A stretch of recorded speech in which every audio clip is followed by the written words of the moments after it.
Hello and welcome to another episode of the AARPG Leftovers. I am your host tonight. Sean has selfishly decided that he and his family on vacation.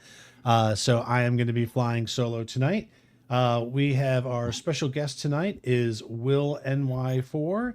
We're going to be talking all kinds of cool stuff about Starfield and about modding. I know this is a little bit of a slip to the left or to the right for our normal TTRPG stuff, but I'm yours truly is a big video game nerd also, and so we hope you enjoy. Um, just a couple announcements. If you're tracking our last episode of our mini series for the Electric State is coming up this Tuesday, March 25th. So if you haven't had a chance to catch it, you can go catch up on the recorded shows on our YouTube page. And you can catch our live finale. We've been really enjoying the system. A lot of us, I know I finally got to watch the show on Netflix this past weekend, so we'll probably talk about that too next week. Also let you know, in case you haven't been tracking, the most recent episode of our Dragonbane actual play, episode 27, was released earlier this week. If you haven't had a chance to get caught up on our adventures in Free League Publishing's awesome fantasy setting, hop on over. We've got some busy schedule is still staying for the show. Like I said, next Tuesday we have our Electric State finale. On March 27th, we have our special guest Hodag RPGs artist is going to be on. April 1st is our 4-year anniversary bash, and on April 3rd we're going to have a special guest Mage Hand High Five. So I don't know how we do it. We keep getting guests, so I guess that's a good thing. We haven't been canceled yet. So without further ado, let's jump right in with our guest tonight. Everybody, introduce yourself. Well, I'm Willny4, and thanks for having me on, man. Yeah, this is sort of another one of those I talk about. You could do this stuff and still be a fan, I am a huge fan of, and in a little bit of awe of sort of the creations that Will NY has created inside of Starfield. So kind of keeping with our normal sort of thing. So getting outside of the role-playing games and video games.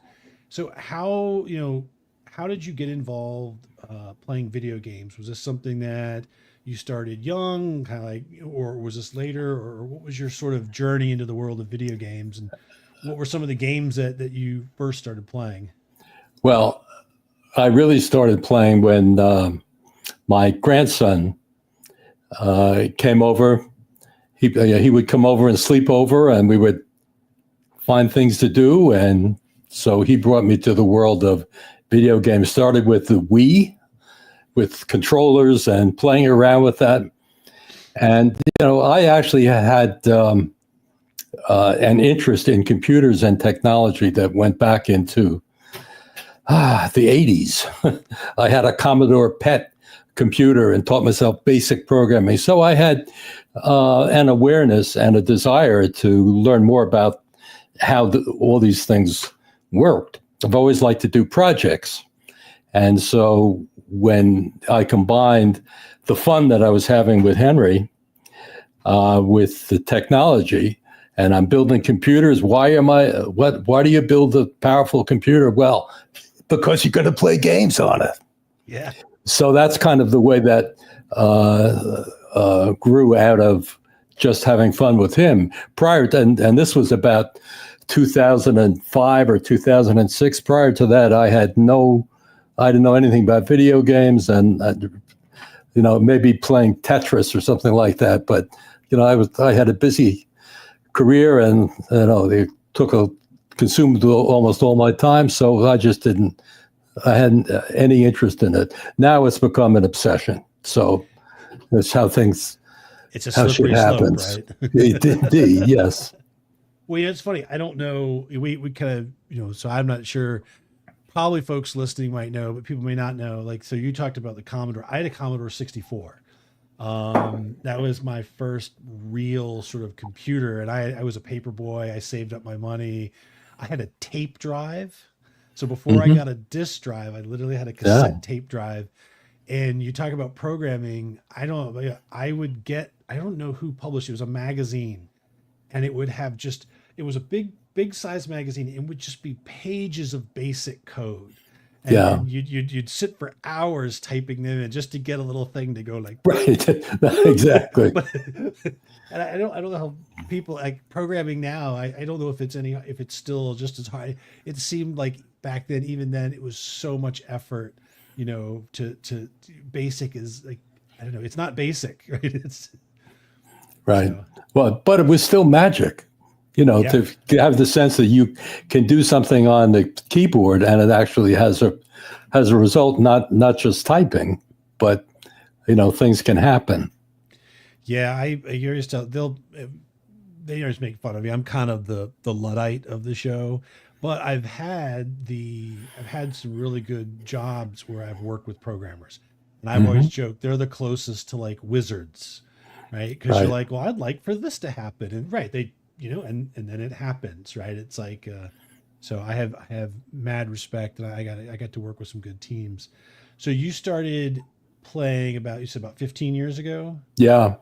Yeah. and the Wii, what was like, so kind of making the jump from the Wii to Starfield is a big jump. What was the gateway? Right. What were some titles that walked you into this? Well, with my grandson, we went into the Zelda, that universe, and played a number of those games.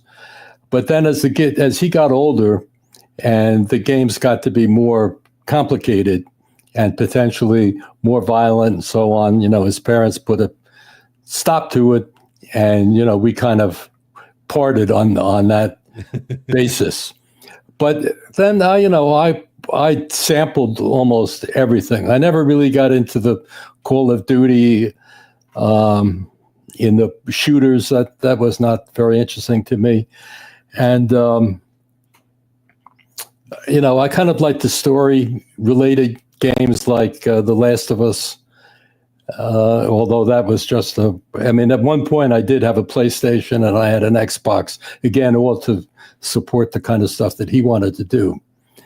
But I really, I guess probably about 2010, I stopped playing. We were fortunate enough to buy a property out in the desert in Joshua Tree, and that was a foreclosure, it was a wreck. So we had to do a lot of renovations, and I built stuff, real stuff. And that kind of preoccupied me until we finally sold it. When I hit 80, I decided, okay, it's enough of driving out hours to work on projects, let's come home. Then we had the pandemic, and of course that changed everything. And I had lots of time sitting at the computer, Zoom, and in that environment. So that's when I started to look at more complicated games, more the AAA, I guess they're called. Now, there are games like, I had to stop doing games that involved a lot of driving because my hands and fingers just, they're not working the way that they used to. So it had to be a good situation in which was a little more, gave you a little more time to adjust, to be able to interact with the game. Anyway. No, so you mentioned The Last of Us. Yes. That's on my top 5 games I've played of all time. Mm-hmm. From design to story. Did you, it's not very happy. No. but you enjoyed that? I did. Yeah. I looked for other games that would duplicate that. I haven't really found anything, but now for the last year and a half, Starfield has been my world, I'm sorry to say. But it's taken me into levels of interaction that I had never imagined I'd ever do. No, it's funny, when Starfield was coming out, there were 2 titles coming out, Baldur's Gate 3 and Starfield, kind of coming out at the same time. And I realized I was going to have to pick one. Hmm. There's no way my life and all my other responsibilities could sustain like two big games coming out at the same time. And I'm always, I default to sci-fi. You know, I Hmm. love fantasy, Tolkien, all that stuff. But if you ask me, do you want to play a fantasy game or a sci-fi? So I went with Starfield 2 right when it came out. As far as games, like depending on your schedule, I can couple that I might recommend that are like The Last of Us, and I'm sure other folks might have some. Would be the Mass Effect series Yes, I'm familiar with them. and Yeah. the Dragon Age Inquisition. That one in Hmm. particular. Well, I'll Um, have to write those that guys, down. yeah, the folks who made that made a game a long time ago, which is also fantastic. It was Star Wars Knights of the Old Republic. And Uh, those games stand out because of their complexity and their character growth and the people you meet, how you interact with them. So they're very good stories and it's good game design all at uh-huh. once. Oh, it's They're good. really good. I hear the God of War game. I have not played any of the God of War Yeah, series. Um, I did play the first one that was available on PC, oh, okay. which is good. That was a those good story. I also should mention the Fallout series. I went into that, and since it's a Bethesda product, the creation kit, the modding world around Fallout is very similar to Starfield. It precedes it, of course. Yeah. So that is something else that I'm considering as I build up my skills. Yeah, Fallout. I mean, I played the original when it came out. I think I've played almost all of them. Um, I think I even have 76, although some people have said they don't like 76. But yeah, I like the most recent one that I played had base building in it. Hmm. And you're right. Bethesda, I don't know if you've played Skyrim or not. That's their other big one that's got a ton of really. Yeah, no, I have not. So I think what's interesting about Skyrim is that what happened with Skyrim, I think that is the future of Starfield. So people, so they made a good game, and then Hmm. people over the last like couple of decades have just made it better and better, or made ways to play it differently. Right. And you know, I'm I think Starfield, for all of its good and bad, their kind of long term genius is they threw out a gigantic canvas. Right. And I think that we're going to see them add to it. But I think what we're really seeing is we're seeing people add to it, like yourself, right? Who are changing the way the game is played, adding, I mean, so yeah. Well, with such a massive effort. Obviously, it's impossible for every aspect of it to be perfect or to be fully developed. And when I first started to play, I was attracted to the construction or the outpost building, the settlement building, that idea of creating an environment in this weird universe with different resources and so on, and frustrated by the fact that uh, the system that they had worked at very well in Fallout, that was totally appropriate, a world that's been devastated and destroyed. Obviously, if you come out of your vault, all you have are tin cans and rubber bands, and Right.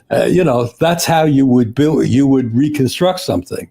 That's taking that and applying it to a world centuries from now in which there are mind transplants and time travel and so on. The idea of picking up coffee cups and so on and building a world just didn't seem realistic to me. So I love the outpost, the minerals, the extractors, all of that technology as applied to this idea of building something. But then totally frustrated by how it didn't work. And it was something that, you have the fantasy that, there's hundreds of people that are involved in creating a game like this, I'm sure. And there was a division that was doing this, and the poor guys or gals that were doing it, had so many ideas, but no, it's more important that we have more spaceships. So that's where the attention went. But it's just incredible that through the modding world, it's possible to now go in and to make all of these things happen. It's fabulous. It is. It's a complete game changer, and it's. So I think so. I in the when I was doing my research, one of the things that I think the most fascinating thing I found was I went into I think it was the transfer container, and it had a script, and I opened it, and I don't know. I can kind of read what this language is. I kind of understand it from working with people, but I couldn't write it to save my life. But I found the notes that were the developers' notes. Right. And it was in there. It's funny. It says like, oh, there's no need for these giant manufacturing things, right? So it's probably why it doesn't work in that way, because the person they assigned to build it had a different vision of what they thought people would do. Right. Sure. And so that's why maybe some of those things led. I also think that although it's not a survival game, I think sometimes you have to look outside your own genre and look what other people are doing in innovation. So the idea of managing your resources and like stacking, storing, sorting, feeding, those, I play a lot of survival games, like either you're crashed on a planet, sci-fi, or zombie apocalypse. Storage, building, sorting, all that plays huge roles, and those games have all kinds of mechanics to do that, and Starfield doesn't. Right. And I think this is where a lot of your mods and stuff come into. Yeah. There's very little way to manage stuff that you find. Sure. Well, in the image I have behind me here, that was my very first factory that I built. And of course, it couldn't be built without using mods, because there's a budget which is artificially set, I'm sure, to make it easier for people with less powerful PCs and Xbox consoles, so that they don't really blow up their game. But this was the time in which you had to have stacks of containers, because there was no way to keep things moving. So I mean, that was one of my great factories, which unfortunately crashed and burned because it was too much happening in one place, and suddenly it stopped working. Yeah, when I kind of go onto YouTube and look at like Outpost stuff, and any of the things from like a year ago, right? All the early folks that were out making these videos about like Outposts, right? It's how can I stack 8,000 cargo boxes, and try to keep up this massive, thing going. But yeah, it's the other thing. I don't know, when you go on and play, it blew me away, is that I don't know, is this just, because clearly tens of thousands and thousands of people have played Starfield, right? Sure. I mean, I know it's got ups and downs, but there's a lot of people. But I know for me, the Outpost badge, well, the connecting, like I think it's like 6 outposts or whatever on my system, it shows that only 2.8% of players. Yeah.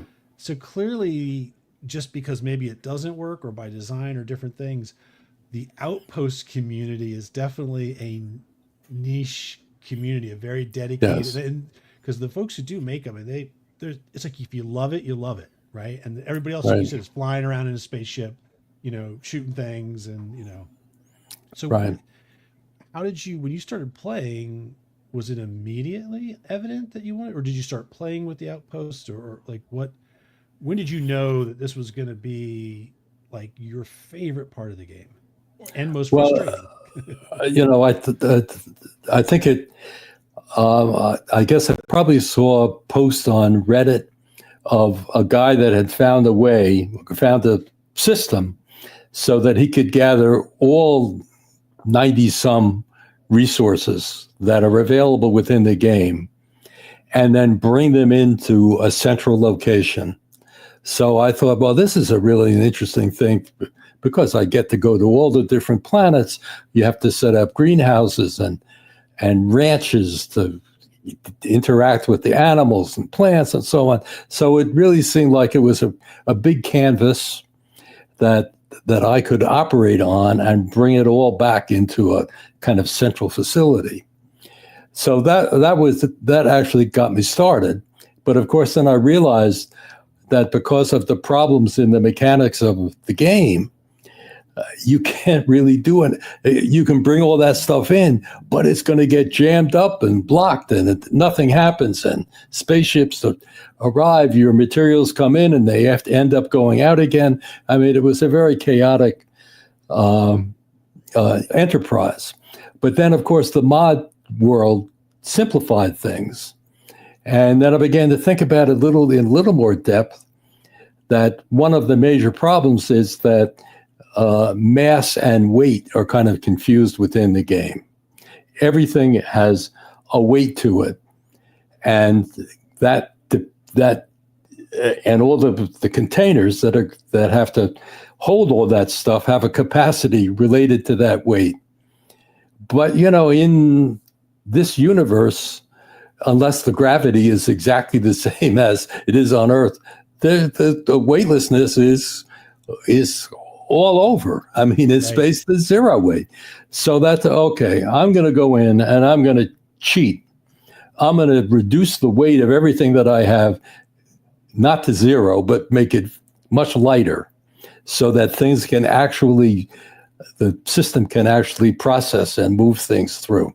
So once I had that kind of breakthrough and accepted that, I was leaving with the plain vanilla game construction, that opened up all the possibilities of having a complex system like this. This one had, I think, 6 or 8 different cargo links coming from different planets with intermediary stops.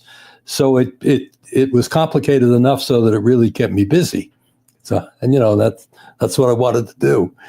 It was diverting. So had you modded, so you mentioned Fallout, had you done any mods for any other games before? I didn't even know there were mods until Starfield. I mean, maybe I had some vague knowledge of it, but I never played enough in a game to feel the need to have to, outside of exactly what was. Well, that isn't exactly true. I would occasionally find cheats and go into God mode on some games. I just can't take it because I can't handle it. But I didn't see that as modding so much as just as an aid to the limited or whatever. So I didn't know anything about it, and I had no intention when I started to do this. And first, let me back up a little bit. I mean, it really started with doing videos. I mean, again, I had no background or experience in the world of YouTube or videos. But, when I started playing the game and it had the frustrations that I've discussed with the Outpost, I came up with this idea that it would be fun to do a video that was part of a story.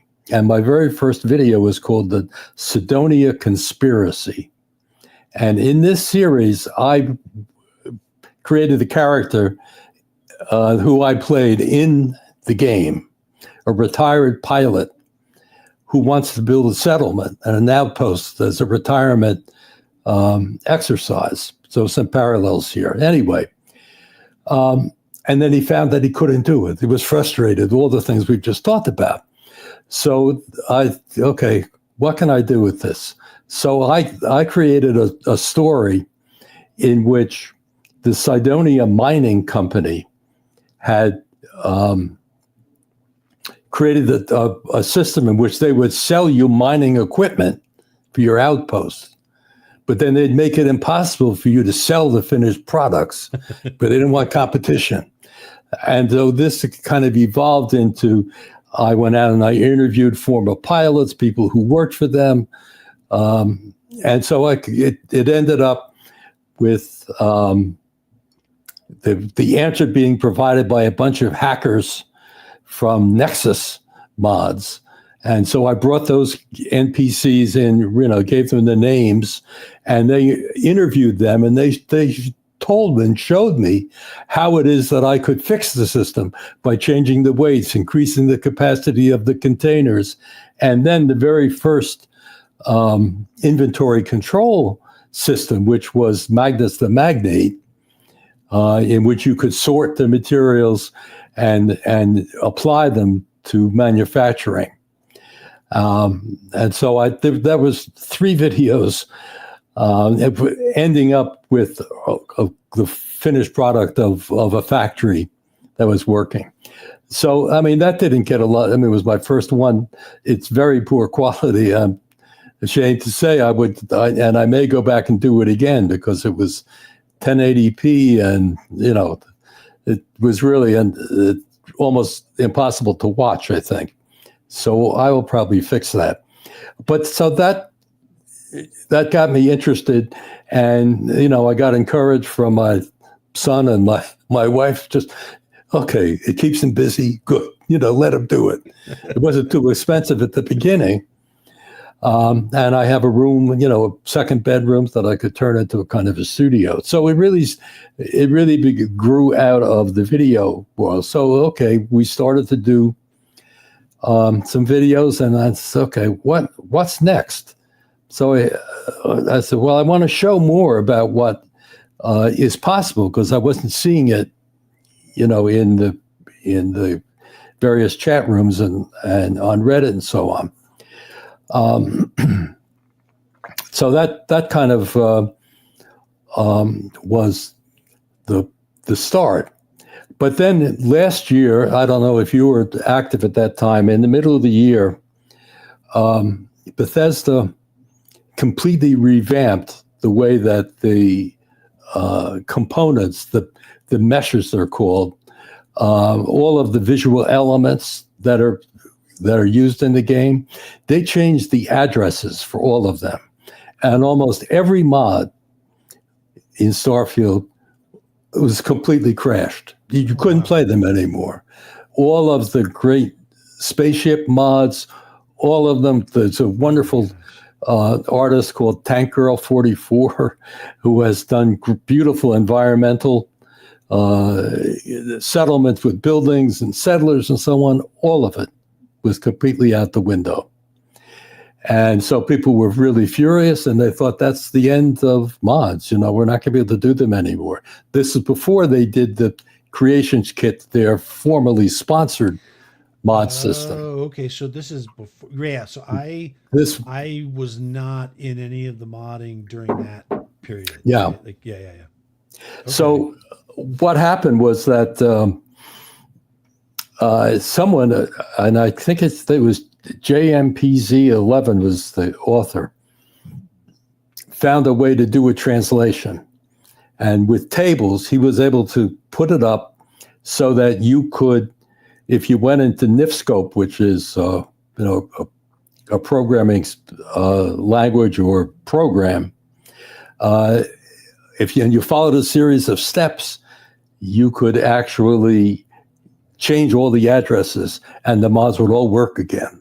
You could map them to the new ID. They would be remapped, okay. Correct. So, but lots of people were complaining that their piece, they didn't know how to do it. Well, it turned out that someone had posted a step-by-step way to do it. So I said, okay, I'm going to do a video of that. I didn't know I didn't know anything about the program or anything, but I knew enough to follow instructions. You do A, you do B, you do C. And so I posted that video. And then I was recruited by a couple mod authors to please do it for their programs. I said, oh my God. Oh, nice. Wow, look at this. So that suddenly gave a tremendous increase in the number of subscribers and views to my YouTube. And so I said, well, maybe there's a future in this. Maybe it's more than just a little bit of fun and the diversion. So that kind of opened the door to the possibility that maybe you could go into this program and do something that would be useful and add to what people are able to do. Yeah, so the kit comes out, right? And yes. And if people don't know, like, so I joke about it. You don't have to be a programmer to do this, right?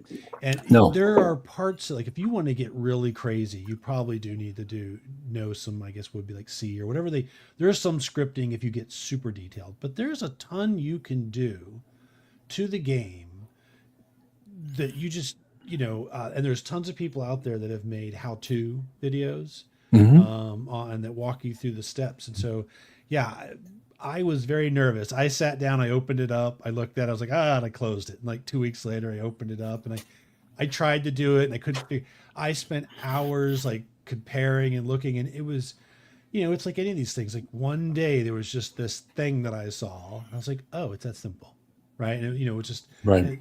so so it's funny you mentioned the story because that's when I first saw. I first saw your video prior to all of these big. It was we talked before we came online tonight, and asked. So, Will, you've never played any like role playing games like the pen and No. paper like D&D, but I thought one of the things I was fascinated with was both the aspect of the mod, but I thought you weaved a really intriguing world, right? That there was, and I think that's what drew me in, right? Because there's lots of people doing like, hey, this is Starfield, right? But there was like a story. So I don't know. I tell you, you might want to get some dice. I think you're pretty good at it. It was an intrigue. I kind of the concept pulled me in, and I think that's what got me watching it first. Was this sort of Uh-huh. idea of what is this conspiracy? Like at first I didn't know it was No. like I literally was like, was he really? Is this in the game? I don't remember this being in the game. It's like, and then I realized this was a story that you were weaving about Right. this system. Yeah. Well, the thing was that I thought the part that was the most fun of it was, which I say that um, the mining company hired a subsidiary in order to really screw up people's programs. This this subsidiary is called Bethesda, but you don't know anything about that. So anyway, that was a lot of fun. Well, I have considered.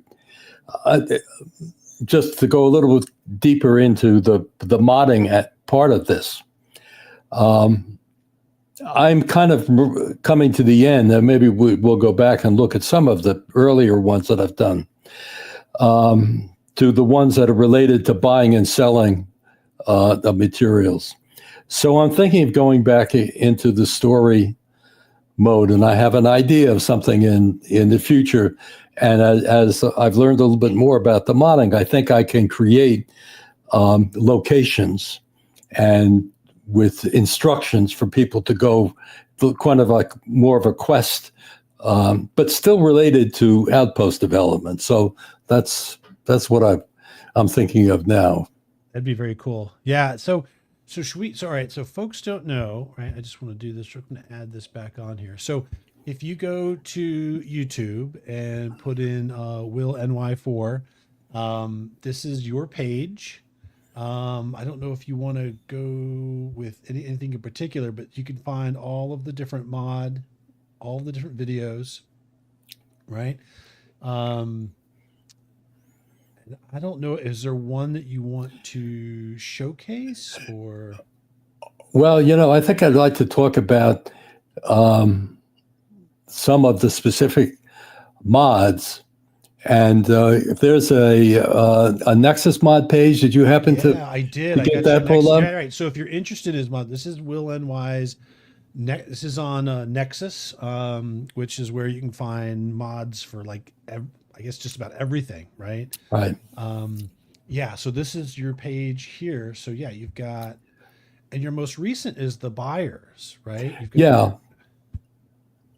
Well, if you can scroll, let's see. It's odd. I'm looking for the not the buyer mods, but the ones before that, which were the first ones. Interesting. So that's funny. I don't know why. Are they under a different name? No, they should still be there. That's interesting. This is Well, anyway, we don't have to sorry. look at the actual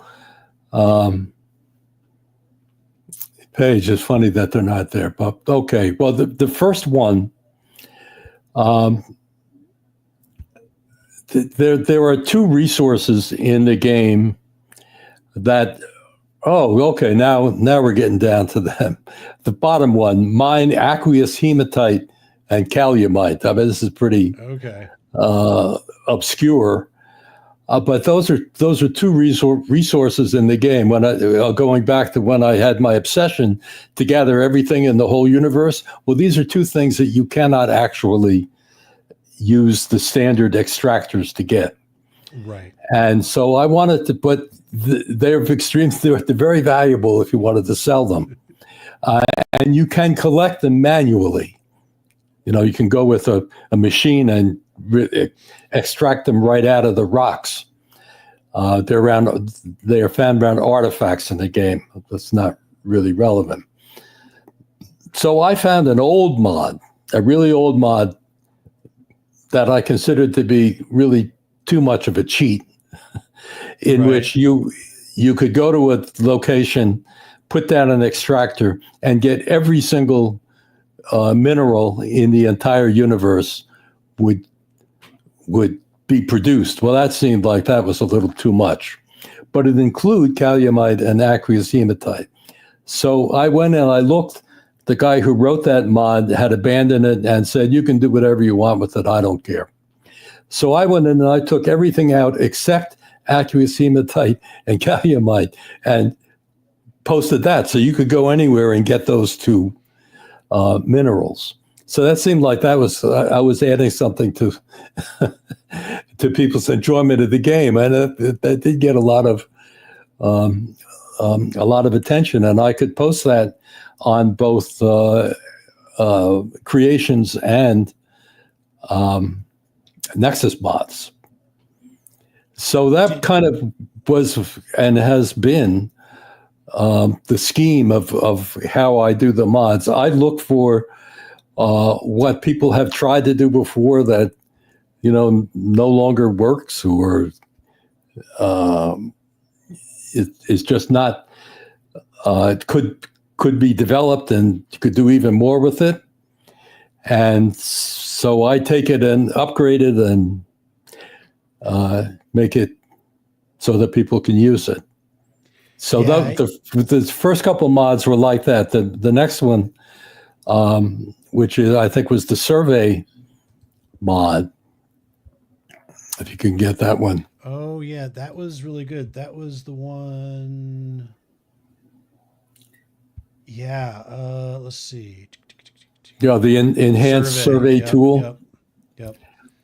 Well, this again was an old mod, but the author, when they first put it out, really made a couple serious mistakes. And with this mod, as you can see, you fly up above the surface of a planet, and you can see exactly what minerals are theirs, because within the game you have to find a location to put down a beacon, it's called. And here you see all of the resources that are lit up, and you can decide that you want some of all of them. So you put your beacon right down in the middle. In the regular game, you have to do it on foot, and it's a pain. It's very frustrating. Hours and hours are spent. I think this is where modding is its most powerful. It's not like there are some people who are doing like these giant mods, right? There's some, but it is like I've seen like improvements in menu, improvements in UI, and little things like this. This is so much better than running around with your little not built outpost, right, running in circles, looking at the top of your screen to see how many, if you've got all your resources, right? Then if it's not good, you got to go run somewhere else, right? Right. These are little quality of life mods that I think, and again, I tend to try not to disparage, right? Like you can't think of everything, right? But these are the kinds of things that sometimes you kind of shrug your shoulders and go, no one thought of this, it's like, right. So, but yeah, go ahead. I'm sorry. This is a good.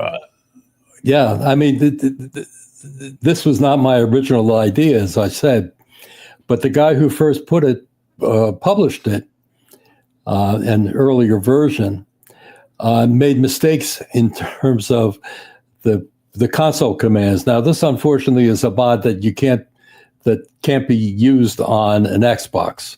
It can't be put up in creations because apparently it does change settings. And the way that I've structured this is that you install the mod and you have to give a console command, and that changes some settings in the game, which allows you to fly higher and faster. It expands the range of what you can see and brightens them. It turns off the weather, so you always have a clear sky. You're not going to be hit by lightning. Right. It does a few things. And then when you come back down to Earth, you land and you don't kill yourself because it gives you God mode. But then you have to do another command that undoes all of that. Well, the first come on. Sorry. So you're in this mode or out, right? It's not. Yes. It's not, right. And unfortunately, Bethesda won't let you publish mods on creations that change settings. And I can understand why they would be reluctant to do that. So unfortunately, it's only a PC mod. But the original mod, the guy had the command for flying, actually the command for clipping. And for those of you who don't know, clipping has to do with how you can move through the world without running into things or falling through them. Well, if you turn clipping on, turn clipping off the way that he had, when you got down to Earth, you'd fall right through the game and out into nowhere. So, I mean, this is like a stupid thing. Unfortunately, and I had, when I first saw the mod, I wrote to him and said, hey, man, don't use TCL as your command. Never fixed it. So I only take credit for the fact that I was able to make a simple little change and then add a few other features about the way that the scanner works. And then I guess the next one was that also been successful is the domesticate all flora and fauna. And there were a series of mods that were domesticating flora, which are all the plants. And that, for those of you who don't know, within the game, in order to harvest certain resources, you have to go out and you have to scan them and identify them, and some are allowed to be farmed and others are not allowed to be farmed. And it's extremely frustrating because you can spend hours chasing down and scanning repeatedly and then find out I can't use that particular plant or animal. And, that's, of course, part of the game. But I wanted to make that a little bit easier. People had done mods on the plants, but not on the animals.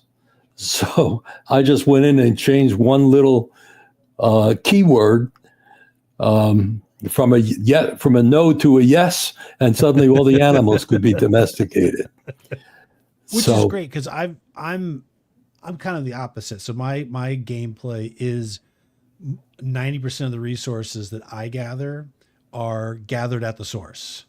Mm-hmm. And so you're right. There's tons of animals out there, tons of alien life form, but you're right. Not all of them. Or if I did want to mass produce it, they can't be mass produced. So I actually do. So I do mass produce certain things that it would be nice to be like, so this is another, and right. This was a simple fix, one keyword change, right? Right. Yeah. So those were the simpler ones. Then the buying series, which has consumed me over the last few months, in which I really have formed kind of an alliance with another great mod author called Betamax 76, who's found a way to automate the within Starfield. For people who don't know it, there are certain things that the game permits you to manufacture. And there's 30 different products that you can build machines and build them to mass produce them, let's say. But Betamax came up with a system in which there are machines now to automate the production of ammunition, or automate the production of chemicals in aids like bandages and so on, and then food. So once he had a system in which he would build these fabricators to make all this equipment. I said, well, shit, let me put up a system so I can buy them, because who needs 3,000 Reuben sandwiches? You know, Right. I mean. Yeah, I saw his mod. It's funny. It was one of the mods that I'd like to do one time. Like I like what he did. I think the only thing I would do if I ever get back around to it is I like the fact that you can manufacture food, but I would like to try to figure out how to do that with the greenhouses, not a fabricator. So instead of fabricating a tomato, I'd really like to go in and figure out how to make a greenhouse, take like one nutrient, one water, and turn that in. Like, it just same thing that he did. I just Yes. in my brain, I picture a greenhouse, not like, you know, like a box, like it's like Star Trek printing tomatoes, you know. Yes. Yeah. But yeah, I mean, it could certainly be done, but I think that, and it's fairly simple. I say now, after having spent hours and days trying to crack the code, so to speak. But you can assign different objects and make them as your fabricator or your factory, whatever. Right. But there's a space issue, right? And the resource issue. Now, it happens that Tank Girl 44, I mentioned her before, is working on a farming mod right now for cool. creations. And I'll tell you, the reason I know this is that, you know, kind of out of the blue and very surprisingly, I've just been accepted as a verified creator in Bethesda. Nice. And, you know, I just applied on a whim, never thinking that, you know, my videos and what I've done would qualify. Maybe they just want old men, you know, maybe it's a reverse DEI thing, right? Well, I think they're looking for people who are really creatively, like are changing the game and changing the way that people can play the game. And your buyer mods, I think the reason I think they're so important is that, like, if I was playing a game, there's a game called EVE Online, and it's okay, so you're familiar, right? Spreadsheets Online, right? And it's and like many MMOs, you have an economy, right? That is driven by people. You have people who go mine resources and they sell them, and a real person buys them. And I think that unfortunately, so the good side is, you know, Bethesda has thrown out this massive canvas, right? But it's a single person canvas. Right. And so you can create, and you, like you said, you can, I think when I watched your video, you kind of walked through, like, I've got 10,000 Reuben sandwiches, and right, it's all. Right. Then what do you, right? So you have to simulate an economy, right? If your goal is to make products and sell those products for money, and then use that to buy, you know, either other resources or ship mods or whatever you're going to do, or just the satisfaction of, like, it feels like a real loop, right? This is an economy. I think things like this buyer mod are necessary, because otherwise you're just a hoarder. Right. Yeah. So for folks who don't know, tell us, so what are some of the benefits of being a preferred modder for Bethesda? Well, I mean, there is the benefits on paper, and the benefits if you really want to, if you are a professional and you want to do this and take it to the next level, then of course within that world, the next level is you create mods that you can then sell through the Bethesda Creations system. And you can set the level that you want to sell it for, And I don't know what the split is between Bethesda and mod authors. But for me, that's the furthest thing from what I want to do. The benefit for me is that I am now in the Discord of all these really talented, really good people. So I can kind of get a sense about what they're doing, what their ideas they're floating around. And I mentioned the Tank Girl farming mod, which is the one that she's working on. And, you know, I don't want to go reveal any trade secrets, but it's really going to be right down the line about what you're talking about. So I've written to her and say, this is awesome. You know, maybe we can do an industrial aspect of this at the back end. I don't know whether I'll ever hear back from her or whatever. But I mean, the idea of being in this community and see what people are doing is just, that's priceless for me. That's awesome. No, and that's a great way, because so much of this seems like you've already mentioned is sometimes you can come up with a brand new idea, right? But other times it's that synergy between like, oh, you've got this idea, you did it this way. Oh, did you ever think about tweaking this? Or, oh, I never, you know, right. Or like you said, how could at the end, you know, every farmer, if he doesn't sell his crops, he doesn't have money to buy more seed, right? So there is definitely, if you're a player who's looking to kind of have this, you know, I guess I'll call it Starfield, Farmville, right? You know, that, you know, maybe you have that mod, and then that mod tails into one of, you know, a mod that includes a way to sell your products too, right? Right. And then one day we're just all going to cross our fingers that we have multiplayer Starfield, that we could actually be in each other's worlds. Which would be that would be great. Amazing, right? Yeah. And you know, for creators who do sell, right? You know, there are people who do it as hobbyists, right? And there are people who are perfectly fine. And there are creators who put a lot of time, a lot of effort, and they sell a product. And I appreciate that Bethesda gives people a chance, right? And I'm not sure what the cut and the take is, right? But it is another way to encourage people to put their time and energy, and for people to sort of contribute back. So, you know, I think it's a good. It's good. I think it will boost. It'll maybe draw some people in that might be the little the kick that gets them excited. I don't know. Yeah, I think most of them just do it because they love creating stuff. Yeah. Let's see. I'm trying to think. So you've got you've got all the buyers, right? And so real quick, so people understand how this works, right? So you manufacture. You've got all your manufacturing stuff done. What is it? I mean, I know it seems kind of self-explanatory, but what do the buyers do? Sort of, what is this thing? Okay. Well, let's talk about the ammo buyer, because it happens that particular software or that mod really depends on your mod, which was the container.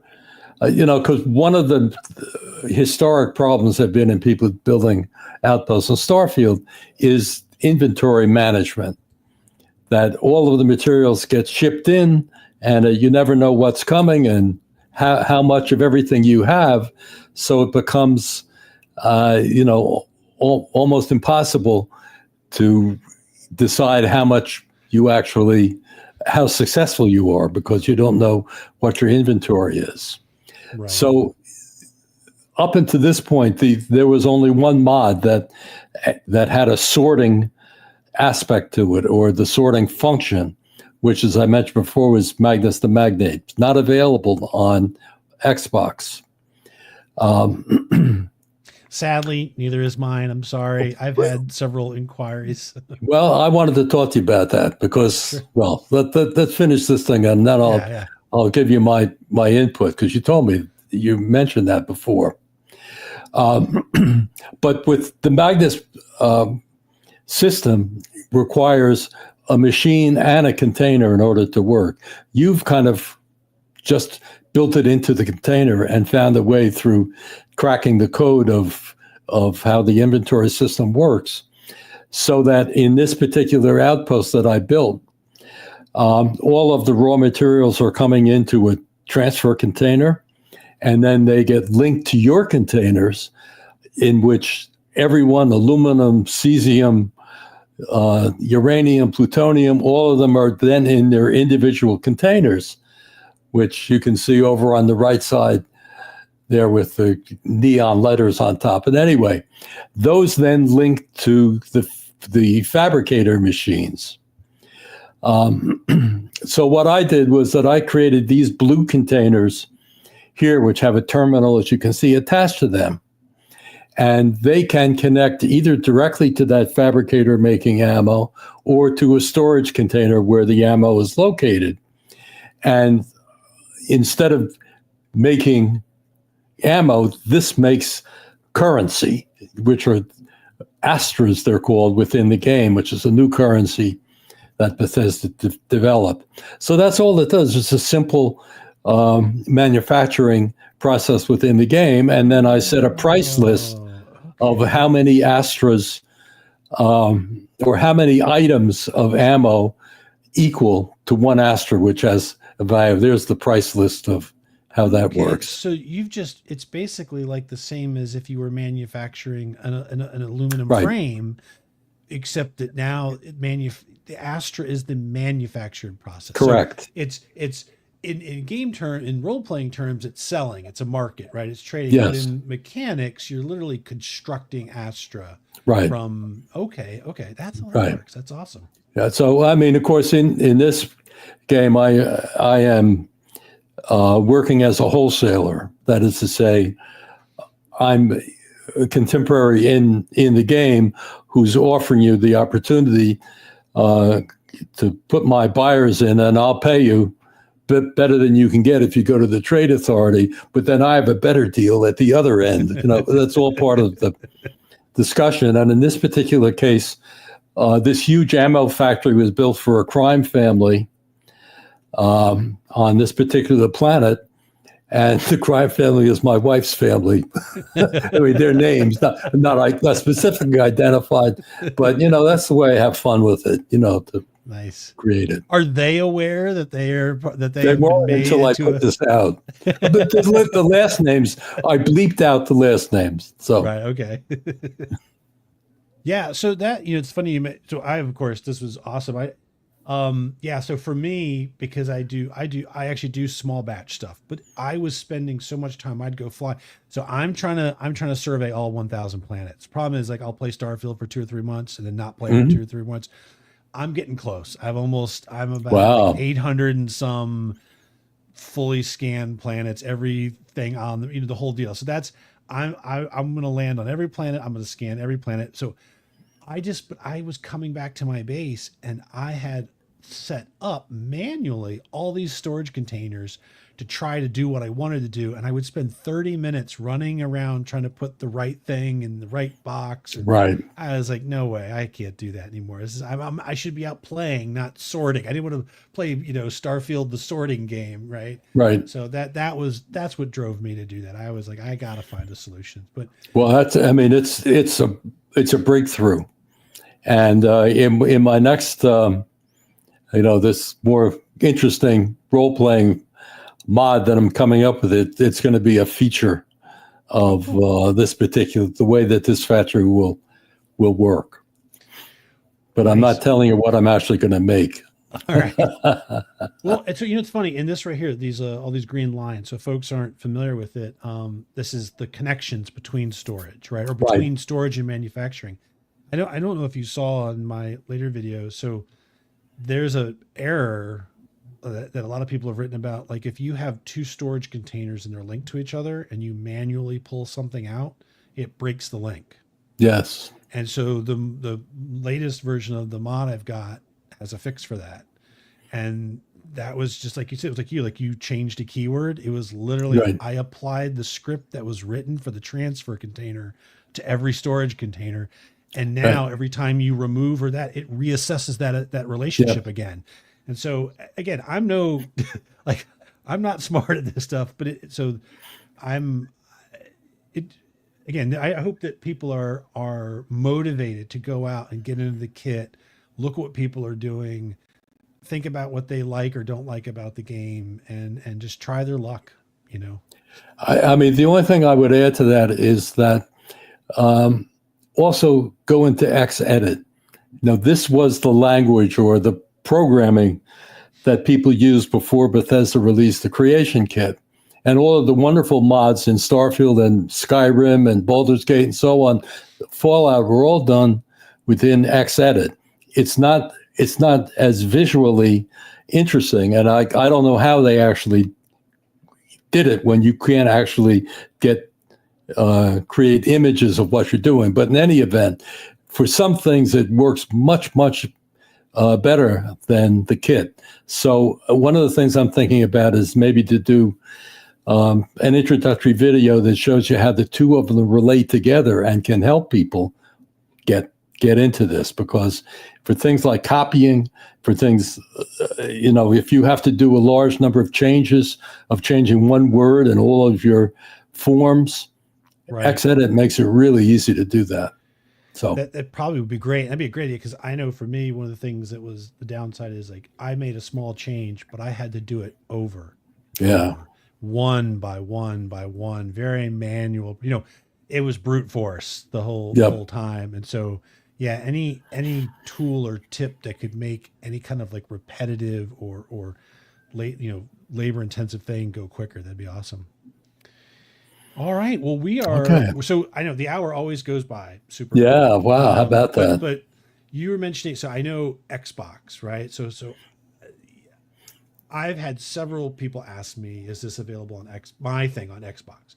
The answer is no, because from what I understand, you have to have it or test it on Xbox, and I don't own one. I don't know. Maybe I'm not right. Maybe I could just go back into Bethesda and release it on Xbox. Well, sure. I don't own an Xbox, and I just released it.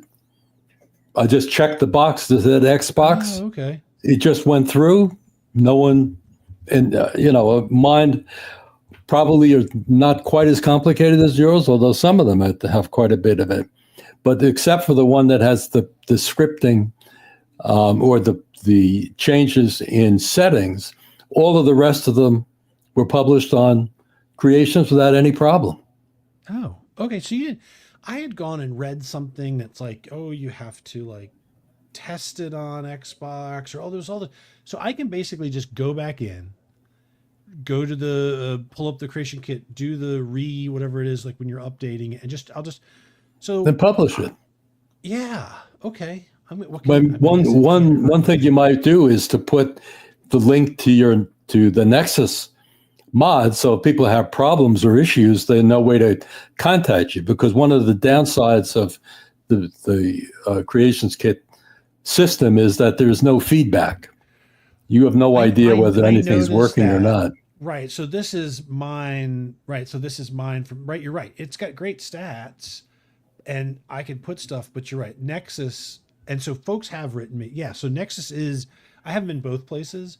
But Nexus is definitely where people can come and they can write to you. They can ask. I've had people go, "Hey, this isn't working," right? And so I go, "Oh, crud! I forgot to do that for that." And you go back in. And, sure.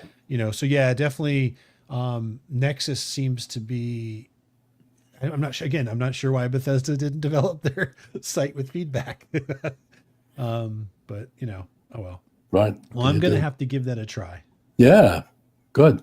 Because it's been asked several times, and I always feel like such a heel for saying no. Yeah, especially now that PlayStation, I've heard it's going to be coming out for PlayStation 5. I mean, I actually got a comment on one of my videos saying, when I announced that I was going to be talking to you, they said, "Well, if you're going to talk to them, please tell them to put it on Xbox." Right, so I'm going to try. Yeah, I fulfilled the guest, the request.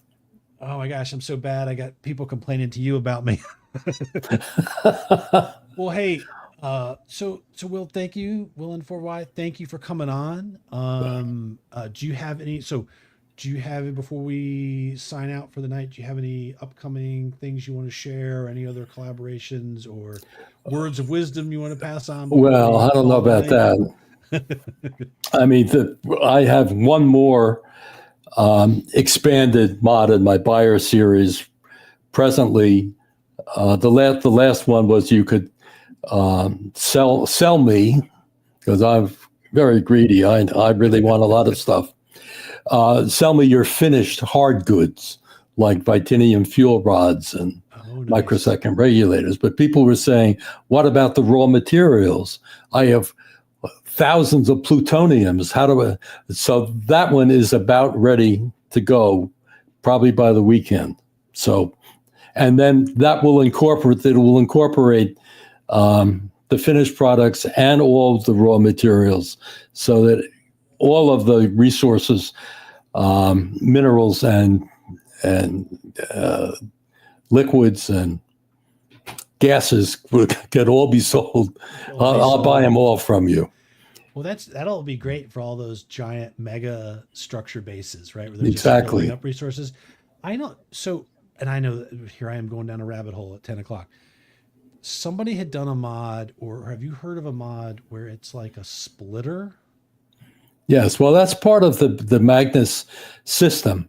But the thing is, I mean, this is an extended conversation. Yeah, sorry. In the sense that his original sorters operated at a very high speed, and they were sorting one at a time, and it created all kinds of FPS, frames per second problems, which is why that factory up behind my back crashed.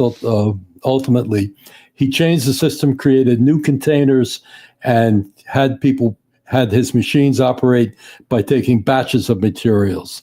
Then he had another skimmer that would take 10% off the top. But the problem is, once you put that skimmer in the production line, it would take everything off. So my buyers are all calibrated, timed to be slower than the machines that are actually producing, so that it will never interrupt your actual production. Once so you've got all of the stuff flowing in, right? Yes. Because I was wondering, because I might, as a producer, I might want to sell my excess just so I always have room for new stuff, but I still might want to manufacture at the same time. Okay, that's interesting. Right. I mean, the ideal would be, and I think we may have discussed this, which is that your container will fill up to a certain amount, and then the excess goes to sales. I think that's very hard to program, because it's requiring that container to do simultaneous calculations. Maybe it can be done. So all that I did was that I looked at, where are those materials going? How fast are those machines operating? My splitting away from it will always be slower than they are. So they will always take precedence over mine. But then I also provide people with extremely fast. So if they end up and they decide, well, I don't want to do make this anymore, they can they can get Astras, in seconds. So Nice. There's that option. Very But cool. that's coming up this weekend.